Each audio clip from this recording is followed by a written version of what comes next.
Digital India आणि प्रगतीचे दावे एकीकडे केले जात असताना दुसरीकडे स्वातंत्र्याच्या अनेक वर्षांनंतरही ग्रामीण भागाला साध्या रस्त्यासाठी थेट आमरण उपोषणाला बसावे लागत असल्याचा संतापजनक प्रकार समोर आलाय।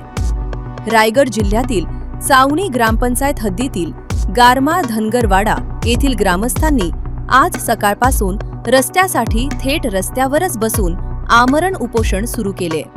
ग्रामपंचायत चावणी आणि हिरानंदानी कंपनी यांच्या दिरंगाई विरोधात हा एल्गार पुकारण्यात आलाय।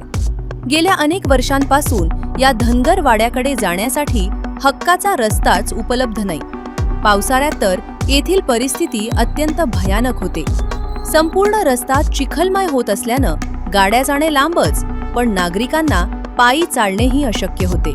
सर्वात दुर्दैवी बाब म्हणजे शाळेत जाणाऱ्या लहान मुलांना रोज चिखल दगड-धोंडे तुडवत जीव मुठीत धरून शाळा गाठावी लागत आहे। जर एखादा रुग्ण किंवा गरोदर महिला असेल तर त्यांना रुग्णालयात नेण्यासाठी होणारी ससेहोल पट प्रशासनाला दिसत नाही का, असा संतप्त सवाल विचारला जातो।